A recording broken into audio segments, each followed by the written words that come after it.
At sinabi rin sa isang interview, alas 3 ng umaga, natanggap na yung notice of arrest nung Martes, March 11. Sinabi naman ni Secretary Remulla na si PNP General Marbil nakatanggap ng notice of arrest warrant alas 3 ng umaga ng Martes at sinabihan ang Pangulo ng alas 6. Nabasa niya na nga sa alas 6 ng umaga. I So stand by ibig that, sabihin, hindi po chismis to. Meron ng notice of arrest warrant. You're Totoo na talking siya. about 2 different days, ma'am. Okay. March 10. Sige, clarify was- po ninyo para March 10 maintindihan namin. was conjecture. March 10, was chismis pa conjecture. lang yun. Yes, ma'am. Dala nung salita galing sa Hong Kong. Yes, ma'am. Okay. March Tapos, 11 was a formalized transmission Okay. by the ICC towards Interpol. And that was the first knowledge that this administration had of the presence of a action by the ICC directed towards Interpol. And that was the only formal knowledge that we had. So, andun lang. So, ang ibig sabihin, ang gobyerno hindi tumulong sa ICC sa application ng warrant. Nagulat kayo na dumating na lang yung dokumento. Yes, ma'am. Wala kayong kaalam-alam or None, ma'am. paghihingi? None whatsoever, ma'am. None whatsoever. Ganon din yung SOJ, pati yung SND. Wala kayong balita, wala kayong hinikayat, wala kayong pakikiusap na ilabas na yan sa lalong madaling panahon. Wala po ako rito noon eh. Nasa Vienna po ako. Ma-attend po ako ng United Nations meeting sa Drugs and Crime, Yung- UNODC. Yung March 10 o yung 11 po? Parehong araw po, wala po ako rito. Ngunit nakikipag-usap ako sa telepono na tinatanong ko yung nangyayari dito sapagkat ang Department of Justice ay involved syempre sa bawat proseso. At kinakausap ko po yung mga pwede kong kausapin tungkol dito. Okay, so wala kayo dito pero kayo nag-anunsyo at lumabas sa balita na alas 3 ng umaga pa lang ng Martes andyan na yung notice of warrant. It was me, ma'am. It was Ikaw me. ba? Ibang It was Remulla me. yun. Baka It was me na-confuse who pati confirmed, media. ma'am. Po. It was me who confirmed during the press conference of March, on Tuesday, March 11, I think, that when the president asked me on when the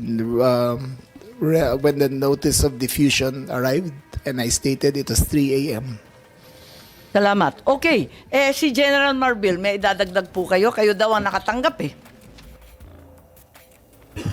Mama, natanggap ko po yun ay more or less after ng 3 o'clock. So, usually, ito po talaga ginagawa namin. Pagka meron pong request ang PCTC Interpol, we act po dun sa kanila po. Kung ano po yung request ng PCTC Interpol. Maraming salamat, General Marbil. At Interpol ang binabanggit na natin ngayon. So yung Interpol, ang Pilipinas ay isa sa founding member.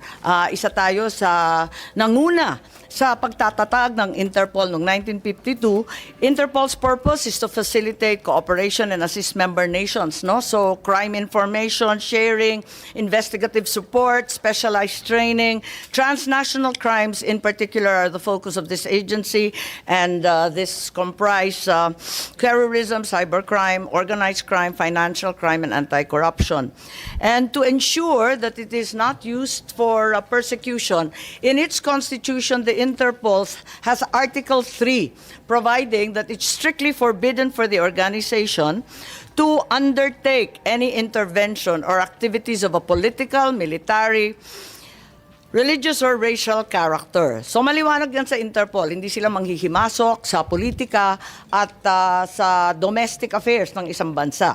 Ngayon, eto na yung press con ng ating Pangulo noong March 11 ng 2025 at sinabi niya, andito yata yan, it's a request of the Philippine government from Interpol. And to enforce the arrest warrant, and of course we comply with our commitments to Interpol. We did not do this because it was derived or it came from ICC, but rather from Interpol. Because they asked us, we have commitments to them, we live up to those commitments.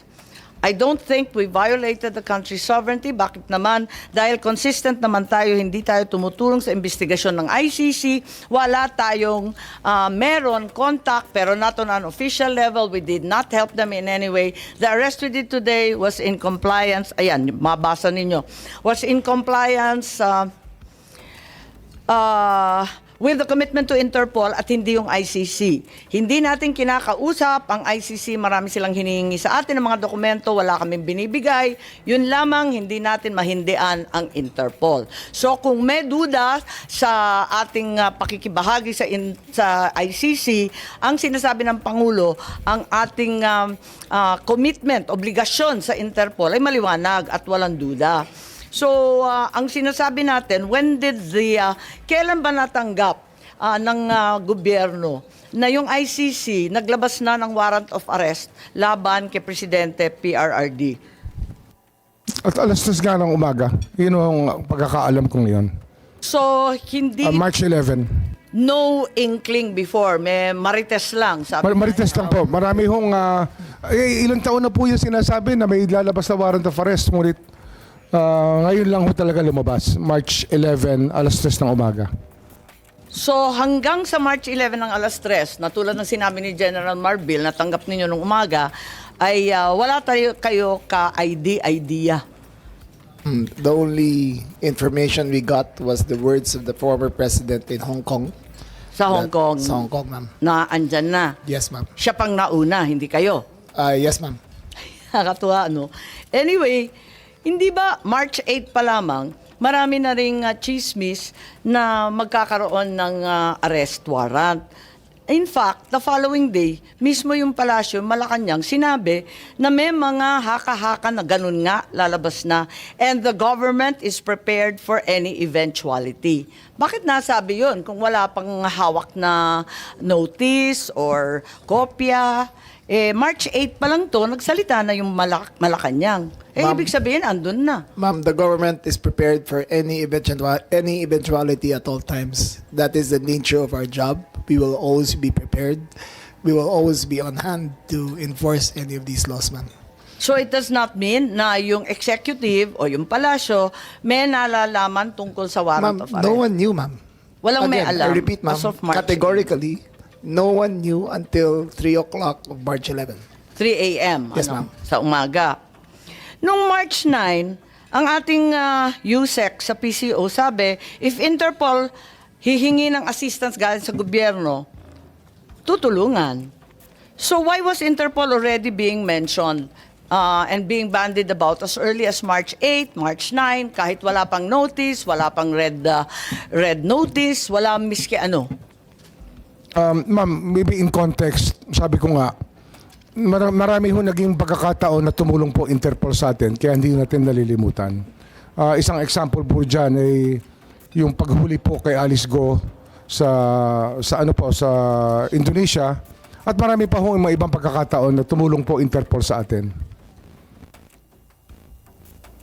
Ba't alam na ng palasyo that Interpol will be involved if at that time there was no confirmation or receipt of any warrant?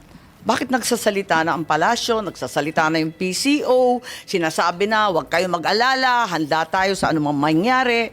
Bakit nagre-reassure na ang palasyo? Ano ho kasi yan? Parang pinapanatak. Ang mekanismo po kasi ng International Tribunal, katulad po ng ICC, ay lumapit po sa Interpol upang ipamahagi o upang iserve ang warrant kasi wala po sila sariling kapulisan ang ICC. So, kaya alam na umaasa ninyo, rin po sila sa Interpol. Tama. So, ang executive, alam na ninyo na ang Interpol ang gagamitin. Hindi sa wala Ay, tayong ano ho alam. yun eh? Logical lang po yun. Pero- It's logic that Interpol will be the one used as they were the ones used in the past already. Alam naman natin na gagamitin ng Interpol, pero hindi naman laging Interpol ang ginagamit ng ICC. Hindi ko po alam yung iba. Paano natin Ang alam alam? ko lang ho, Interpol talaga. Ang alam natin, iba-iba, di ba, sa history ng ICC. Kaya nagtataka ako, ba't ang aga-aga, March 8, alam na natin Interpol ang magbibigay ng warrant. Marahil ho kasi ang Interpol may opisina rin po sila sa sa Paris tsaka sa Hague. Kaya nag-uusap-usap po lahat 'yan. yung Eurojust, Europol, ICC, ICJ, isang lugar lang po yan sa The Hague. Po, alam natin, pero iba-ibang pamamaraan ang ginagamit ng ICC para hulihin, dakipin, at mag-serve ng warrant. So, ang sinasabi natin, siguro sina General Marbil, pagkat sila naman ang nakatanggap nito, walang contact or coordination sa ICC or Interpol bago March 11. Bago March 11, yung alas 3 ng umaga, na sinasabi po ninyo, talagang wala kayong ka-idea, walang notice, walang timbre, walang tawag, walang kaalam-alam ang Pilipinas tungkol dito. Ma'am, can I answer that, ma'am? Si General Marbil ang tinatanong po. Okay, ma'am. Pwede kayong magdagdag, mamya. Ma'am, wala po kaming communication with the ICC except for the PCTs lang po. We rely on the Philippine Center for Transnational Crime. Teka, so kauna-unahang pagkaalam mo tungkol dito sa warrant mula sa Interpol, nung Marso 11, ika-11 ng Marso, tama ba? Yes, Madam Chair. Sigurado kayo, ha? Yes, Madam Chair. Oo, okay. So, but you just said na it doesn't go to you directly. Sabi mo, dumadaan muna sa transnational crime. Pwede ba natin tanungin ang ating head ng transnational crime? Andito po si Executive Director Alcantara. Kayo ba ang una nakatanggap nitong galing sa Interpol? Magandang umaga po, Madam Chair.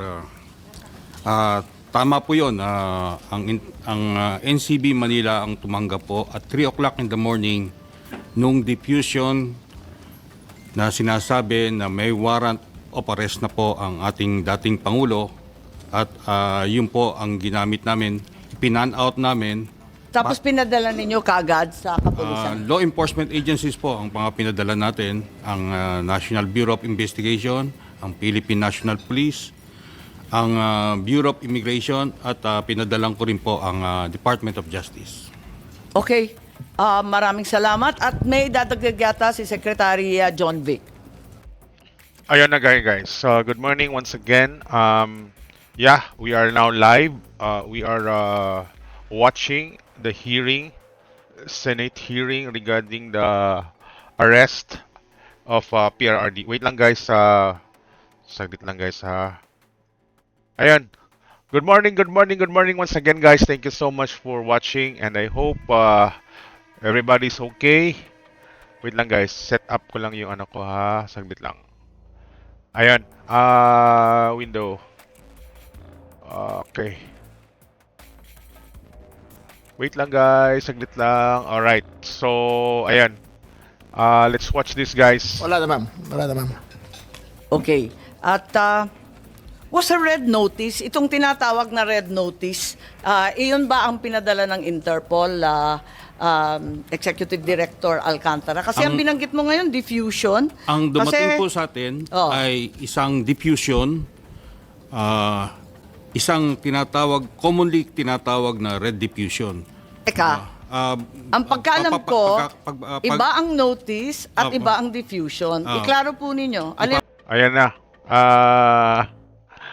Awan ko kung paano nila ini-explain to pero malinaw naman guys na magkaiba yung form na yon.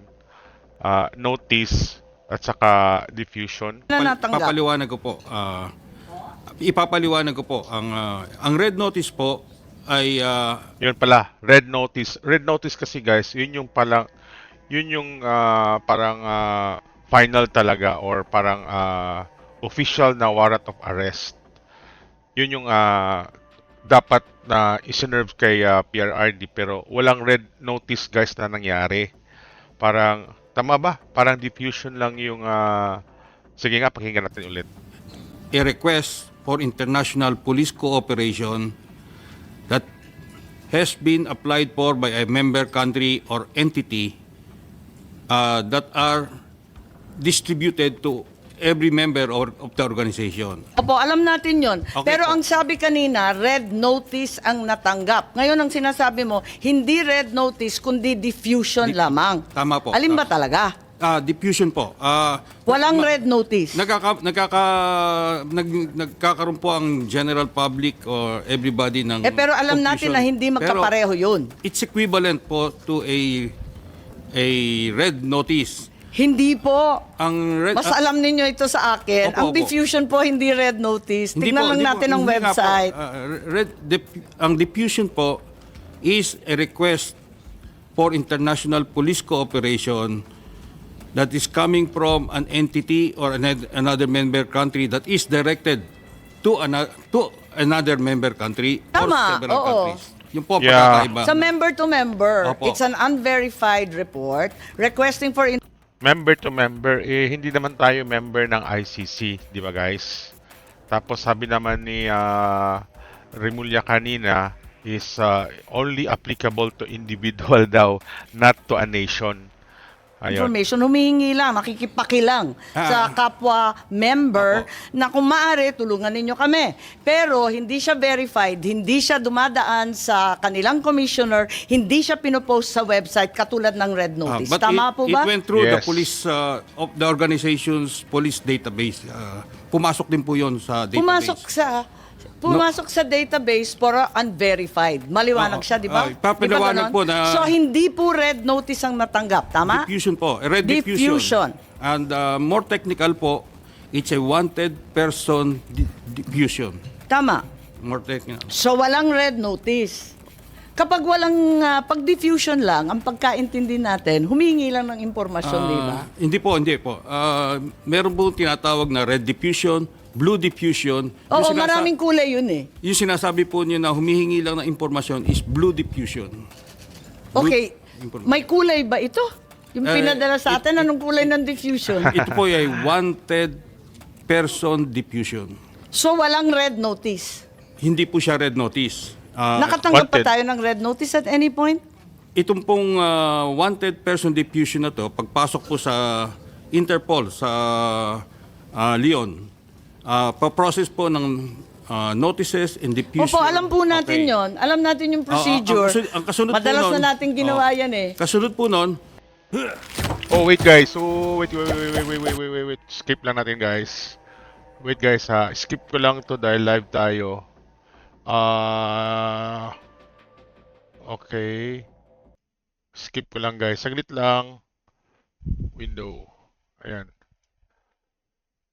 Second lang naman to. Ayan. Okay, we're good. We're back. Okay. dahil po may urgency, they decided na it Balik will go natin ng through konti. by So, lumund- Okay. Gulo Teka. kausap. dahil po Ni may Alcantara. urgency, they decided na it will go through by So lumundag na diffusion. tayo mula sa diffusion, hindi man lang na-confirm, hindi man lang napagtibayan, hindi man lang nadaan sa commissioner nila, hindi man lang nailagay Tama. sa website o naging opisyal, lumundag na po tayo. Sa diffusion pa lang yan mo.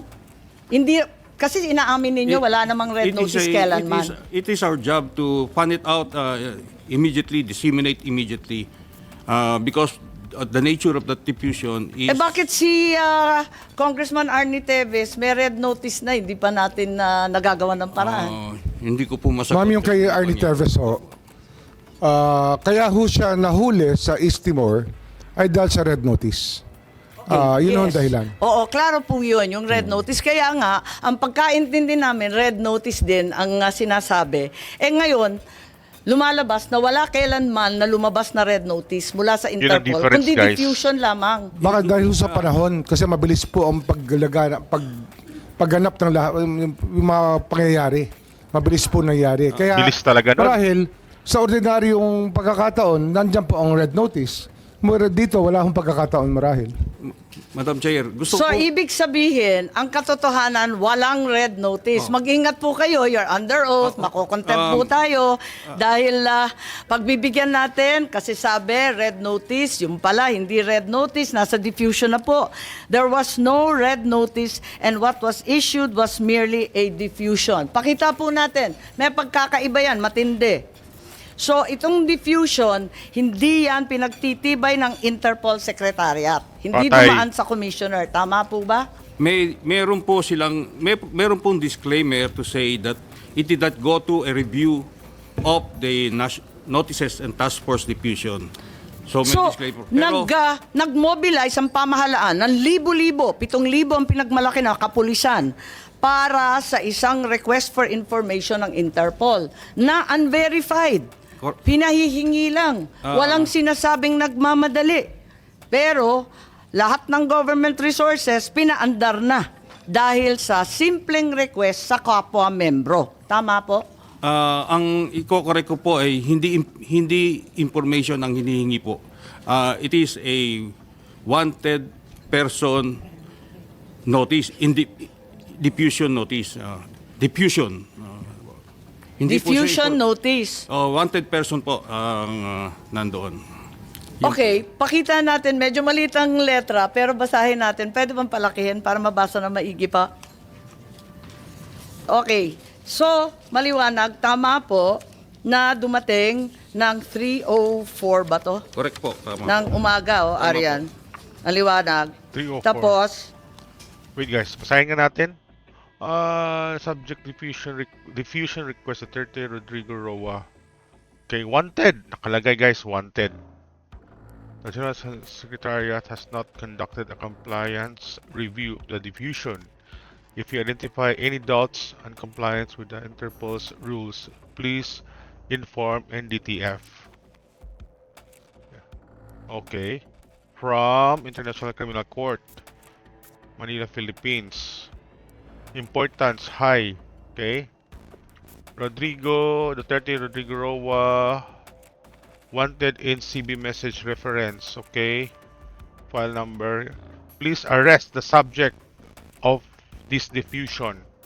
This diffusion is transmitted after prior consultation with the government of the Philippines. Ooh, there's a prior consultation with the government of the Philippines, who have agreed to comply with this request for arrest.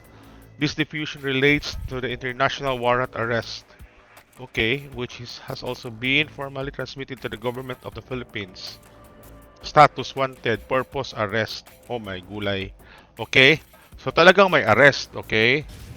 ang request dito, after prior consultation with the government of the Philippines. So, hindi Meron ba? Nakalagay? Binasa ko na eh. Okay. Compliance with repose. Okay. Sige, pakinggan po totoo natin. na March 11, 3 a.m. lang ninyo nalaman. Kasi nakasabi Anong dito, date ba nito? Okay, March 10.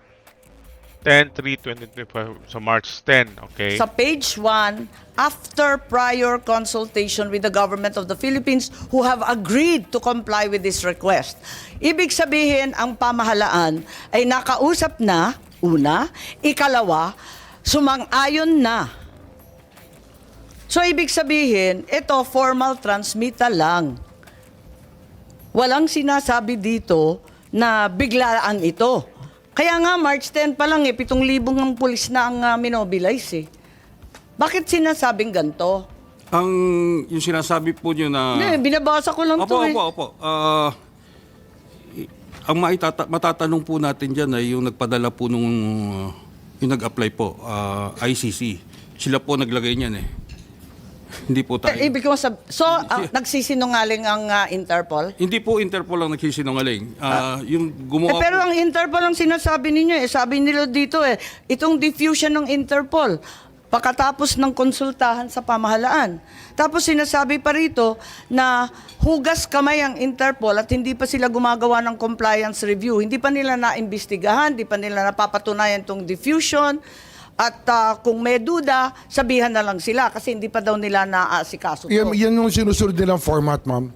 Hindi ho lahat na sinasabi dyan ay gano'n na lang po ang katotohanan kasi nag-iingat lang po sila na makatabig sila na mali. Kaya Pero- marami ho silang paniguradong mga salita sa kanilang form letter.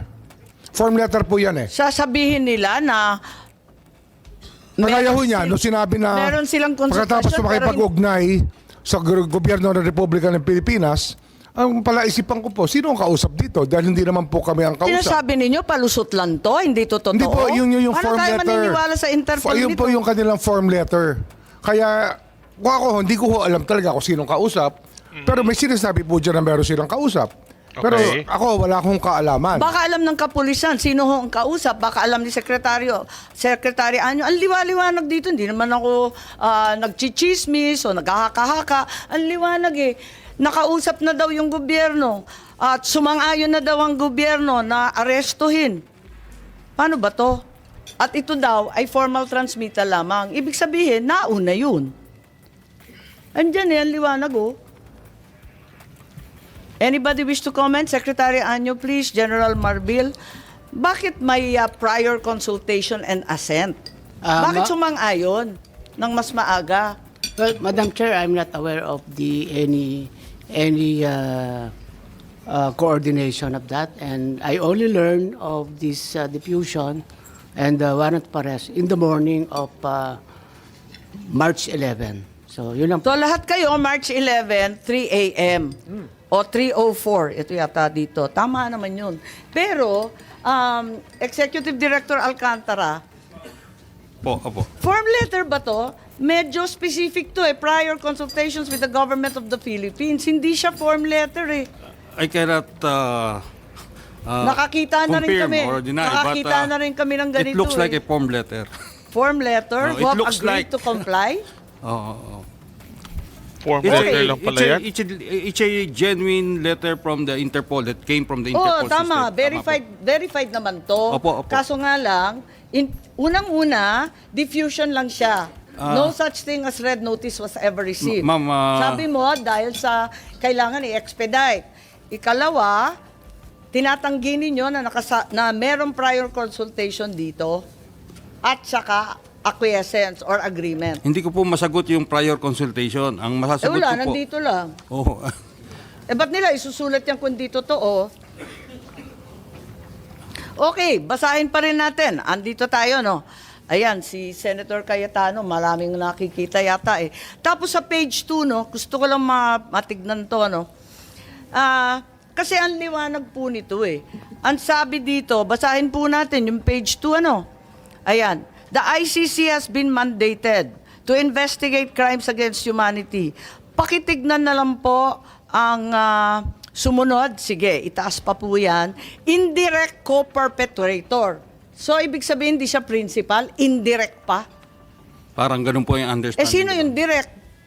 Saan na yung direct? Ba't hindi inuna? Pangkaraniwan ba to na hinuhuli muna yung indirect kaysa sa direct? Form lettering ba to? Iba ho kasi yung legal language na ginagamit ng iba't ibang bansa sa kanila hong pagbibigay ng communication. Tama po. Siyempre, iba-iba yan. At saka translated to in many languages. Opo. Pero yung indirect, sa palagay ko, kahit Frances man yan or High German Swiss, ganyan pa rin indirect. Hindi siya principal. Hindi kasi ho, ano nga yung legal system po depende ho sa kanilang pagkasulat ng kanilang mga batas. Kasi kagaya ho sa atin, conspiracy po ang tawag natin dyan, di sa ating bansa. Co-conspirator po ang tawag sa isang taong Tama. participate sa Kaya isang nga, krimen. Eto, co-perpetrator. Yun nga ho yun. Pero Marahil yun po yung definition niya ay lumalapit po sa ating definition na conspiracy sa ating bansa. So yun po yun. Marahil lagay natin sa konteksto na yun po ang kanilang lingwahe sa kanilang batas, sistema ng batas, iba ho ang lingwahe natin dito. Nako, kahit i-Frances yan, yung indirect, hindi direct, di po ba? Oh, ganun din naman sa conspiracy. Kaya nga. Oo. Kaya nga nagtataka lahat, bakit siya unang hinuli? Bakit siya dinampot bigla? Hindi naman pala siya yung bida. Hindi naman siya yung kontrabida. Pero sinabi ho na co-perpetrator. Tama, pero Oh, indirect. kasabwat. Sinabi ho diyang kasabwat. Okay. Oho.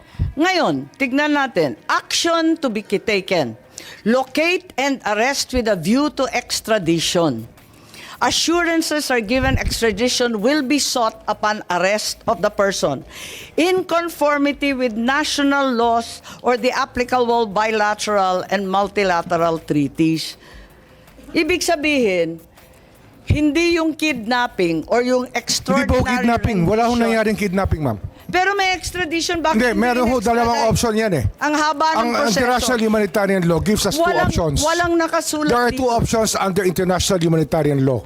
I'm just The first talking option is about the extradition. diffusion, No, I have to explain the law, ma'am.